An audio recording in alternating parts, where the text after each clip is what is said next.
Welcome.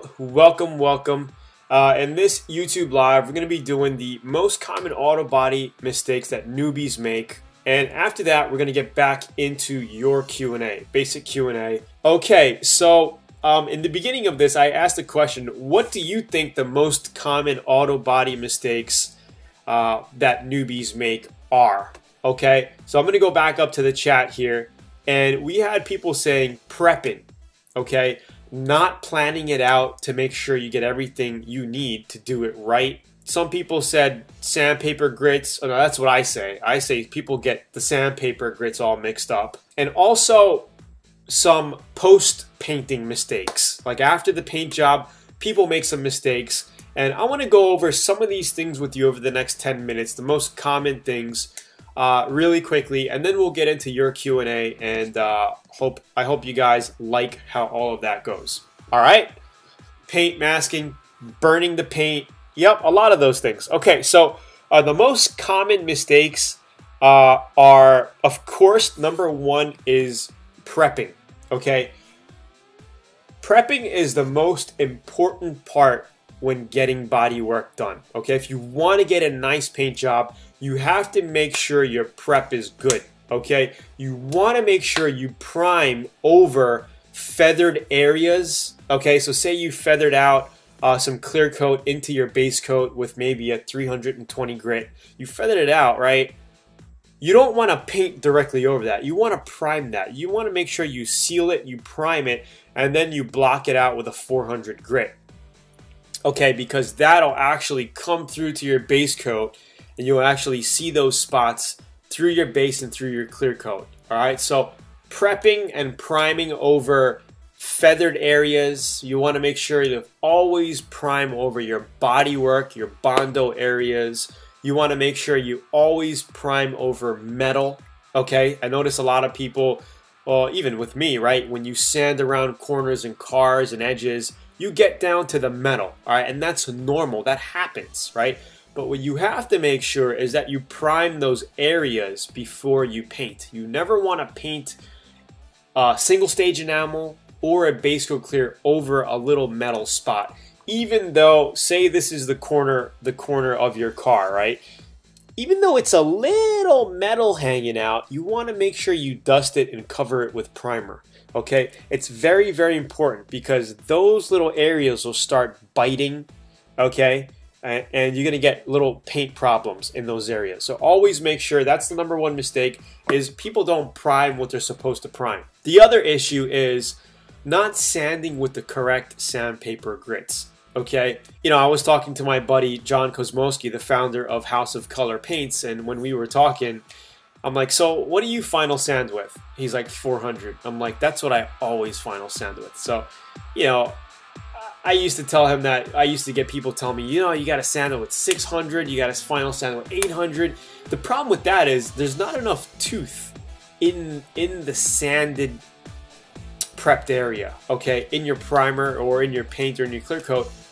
You know, when you're looking at a surface, say this is your paint surface, right? There's not enough sand scuff tooth for your new paint to stick onto it. All right, so 400 grit is actually the perfect sandpaper grit that you want to paint over. It's perfect for finishing over primers, and even if you're just going over clear coat, right? Because you could paint over clear coat directly, because clear coat is a great sealer foundation to base right on top of. You could base right over it if you want to. Okay, so you want to sand and finish with 400. Anything finer, you know, you could end up with issues of, you know, some people finish sanding with 1000 grit and they just put base with clear coat over that. The issue with that is they go to a car wash, right? Or you're using your pressure washer for your wheel wells or something, and you get onto the paint, it'll blow your paint right off. Okay, you do not want to finish sand with 1000 grit or 1200 grit. You want something that your paint is going to stick to. All right, the other common mistake is orange peel. Okay, when people paint, they complain of orange peel. Okay, and there are a couple of reasons why you get orange peel. Well, the number one thing to easily weed out is paint mixture. Okay, make sure you read the instructions at the back of your can and mix your paint correctly. 99% of the time, if you're doing base coat, clear coat, okay, your reducer, okay, your ratio for base coat is 50-50, okay, 1-to-1.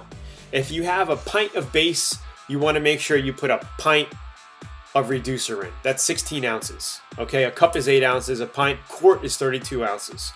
All right, so if it's just 1-to-1. If you have a cup of base coat, you want to make sure you fill a cup up with a reducer and you put that in and you mix it up. So you got a 1-to-1 ratio, and that's your base coat. And it's okay to have a little bit of orange peel on your base coat. All right, that's normal because when it dries, it usually levels out. Okay, when you're spraying. But if you notice a little too much orange peel on your base coat, thin it out a little bit more. Add a little 10% reducer in it, okay? And you know, reducers, this is a whole nother topic, but reducers come in slow, medium, and fast. Okay, that basically is your set time for your paint. So if you're in a hot environment, you want to use a slow reducer to give yourself and the paint a chance to flow out and dry. If you're in a colder environment, you want to use more of a medium reducer. If you're doing touch-ups, you want to use a fast reducer.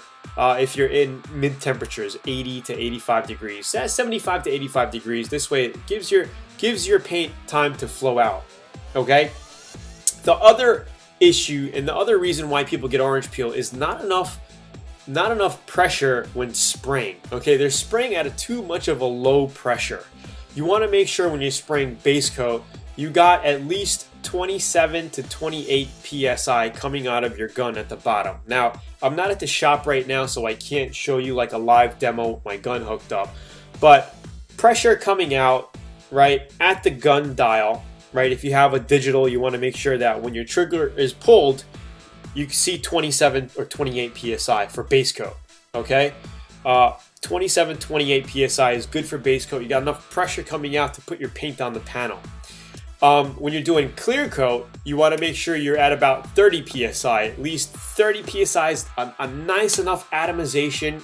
You're getting enough pressure coming out. And if you're using a pretty good gun, it's going to flow out nicely. Okay, so that's another issue. Not enough pressure out of your gun. And the other issue is you're not close enough to your panel. So say your spray is coming out like this, right? You want to be about 4 to 7 inches away from your panel, okay? And it all depends sometimes. The closer you are to your panel, the faster you're gonna have to move because it's laying on so quick. The farther out you are, the more of a fan pattern you get, and you get to move a little bit slower, okay? A little bit slower. And always when you're painting, you wanna hold your gun, okay? Your fan pattern even with the panel, okay? Not like this, coming out like this, right? Even, okay? And you want to do a 50% overlay.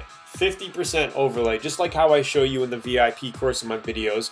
50% overlay is going to give you a nice coverage, and you always want to use the light to see that it's coming on glossy. If it's not coming on glossy, give it another pass, right? Don't be afraid, especially if you're on flat surfaces like a hood, trunk, or a roof.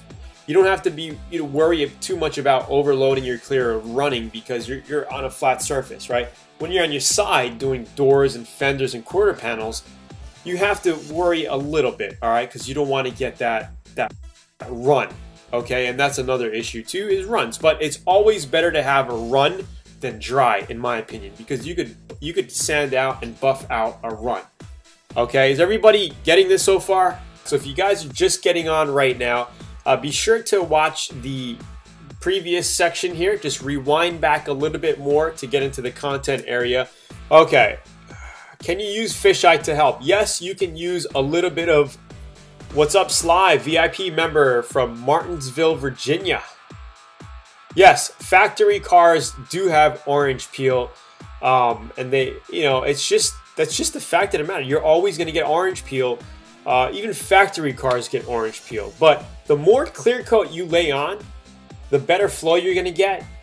And after the paint job is done, you could always go back, flat sand it, color sand it out with like a 2000 grit, and buff it out for a pro gloss. I mean, you go to car shows, all the cars, all custom hot rods, all custom jobs, okay, they get that flat mirror finish because it's color sanded and buffed, okay, by a professional. So all show cars go through the whole painting process, just like we show you how to do in VIP, and the whole color sanding and buffing process, just like we show you how to do. So yes, you could use a little bit of fisheye eliminator in your paint if you want to help with that, but usually fisheye is caused by contamination in the air. So if you have a mechanic shop next door to you, or if you've been using some WD-40 around the house, you know, before your paint job, that's the usual cause of fisheye. When you're getting these little air bubble fisheyes in your paint, and it's like, what the heck is all of this, right? It's usually because of a contaminated surface. All right, so be sure to use your wax and grease remover before, you know, wiping down your panels and all that stuff. So let's go ahead here and let's get him back. Let's start answering some Q&A. Okay, I airbrush. Do I need an intercoat, or can I mix my candy in the clear and spray it as a final clear? You could do it either way. You could do it as an intercoat. And guys, for the people on here, an intercoat is basically like a clear base coat. All right, so you could basically put in your pearls, your flake, or a different color tone into an intercoat and do your airbrushing and then clear coat on top of that. I would actually clear coat on top of that. All right, I wouldn't do it as an all-in-one. Candies are not made to be sprayed on and that's it, because candy is a polyurethane. Okay, it's basically like an enamel. Okay, so you're always going to want to clear coat on top of that. You can if you run it and if you're getting very bad orange peel, but usually you don't have to. Okay, if you're getting a little bit of orange peel on your base coat, it's usually not that bad of an issue. You want to load it up with clear coat and it fills it all in. Okay, and it just turns out to be amazing. Clear coat will fill all that and enhance the color, and you won't even see it. So, you know, the next time I paint a car, what I'll do is I'll make a video and I'll show you what acceptable orange peel is and to clear over, and what non-acceptable orange peel looks like. All right, I'm gonna purposely do like a thick base coat in part of a fender or something to show you what it looks like. All right, that's pretty, I think that'll be a good one to help you guys out with. Okay, great. Airbrush, do I need intercoat? Okay, what are the steps to get best polishing results? Okay, well, Mike, what you want to do is you make sure after your clear coat is done, you have to color sand and buff. So you could start color sanding, you could start sanding with a DA or by hand with a 12 to 1500 grit sandpaper. And then you want to finish off with a 2000 to 2500. And then you want to hit it with the wool pad with an overall compound. We use the Meguiar's. And in VIP, I show you exactly what we do. Epoxy primer over light flash rust. Is that okay? That's perfectly fine. As long as your rust is sanded out, I would treat it with a little bit of vinegar water, 50-50 mix. Sand it out again, let that dry, sand it out, and then epoxy primer over it. Then you could do your body filler or glaze putty on top of that epoxy primer. And then finish it up and then primer on top of that again. How good is using polyester primer than 2K primer? Eloy, it all depends. You know, polyester primer is great. You know, it's a great filler primer. And it's a good finishing primer to basically paint base coat right over. All right, it all depends on your budget as well. You know, if you want to get a more inexpensive 2K basic filler primer, that's fine. If you want to use a polyester to fill, polyester primer is more for filling. So if you have a lot of body work, maybe you're doing a complete door of a classic, and the whole thing was you know, rusted, pitted, and you have like a whole area of body work, and you want to put 3 heavy coats of polyester, that's perfectly fine to do that. You know, polyester is good for going over a lot of body work, a lot of surface rust, to then give you a foundation to block sand, get everything flat, ready for another coat of polyester or a sealer, right? A primer sealer, or if it's filled enough and you got it to where you want it, you could basically put your base coat right over that. Okay? What Barry says, what polish can take out haze after buffing? So if you see a haze while you're buffing, it could mean that you haven't buffed enough with your wool pad. Alright, it could be that you haven't melted your clear coat enough with your regular compound. That's where you're getting a haze, because it should be pretty glossy after step 1. Anyway, thank you everybody for getting on tonight. I really appreciate it. I hope you guys enjoyed. Please like the video, share it. Thank you so much. I will see you on next week about the same time. And always think about more questions and stuff, so when we come on next week, we can get to your Q&A as well. All right, so I will see you guys next week, same time. Check the email for a 1 hour to half hour notification before we go live, and I will see you guys soon. Thank you guys, I appreciate it. I'll see you next week. Cheers. Oh, don't forget to go here to grab your free book if you are a complete newbie and you want an auto body book. Cheers out. Peace.